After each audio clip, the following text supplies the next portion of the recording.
Hi.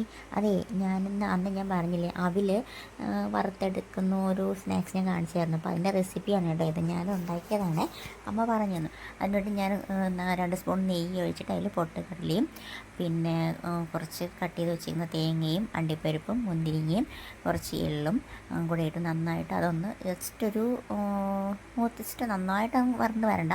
എന്നിട്ട് അതിലോട്ട് ഞാൻ നമ്മുടെ അവിൽ തട്ടി കൊടുക്കുവാണ്. ഞാൻ ഈ ചുമന്ന അവിലാണ് കേട്ടോ എടുത്തേക്കുന്നത്. അതൊന്ന് തട്ടി ഒന്ന് വറുത്ത് ഒരു ബ്രൗൺ കളർ ആയി വരണം. വറന്ന് വരുമ്പോൾ അതിലോട്ട് ഏലക്കാപ്പൊടി ചേർത്ത് കൊടുക്കണേ. എന്നിട്ട് അതൊന്ന് നന്നായിട്ട് ഇളക്കി മിക്സ് ചെയ്ത് ഒന്ന് ജസ്റ്റ് ഒന്ന് മൂത്ത് വരുമ്പോഴത്തേക്ക് ശർക്കര പാനി അയച്ചും ഒഴിച്ച് ഇളക്കി നന്നായിട്ട് ഒന്ന് വറ്റിച്ച് എടുക്കണം കേട്ടോ. ഇത് തണുക്കുമ്പോൾ ഇപ്പോൾ നല്ല കുഴഞ്ഞിരിക്കും, തണുക്കുമ്പോൾ നല്ലതുപോലെ ഇരിക്കും കേട്ടോ. നല്ല ടേസ്റ്റുമാണ്. ഇത് നമുക്ക് ഒരു ബോട്ടിലിട്ട് വെച്ചിരുന്നാൽ നമുക്കത് ഒത്തിരി നാളൊന്ന് കഴിക്കാം കേട്ടോ. അപ്പോൾ അടിപൊളിയായിരുന്നു. അപ്പോൾ വീഡിയോ ഇത്രയേ ഉള്ളൂ. പിന്നെ എൻ്റെ ചാനൽ കാണുന്നിട്ട് ഒന്ന് സബ്സ്ക്രൈബ് സപ്പോർട്ട് ചെയ്യാൻ മറക്കല്ലേ.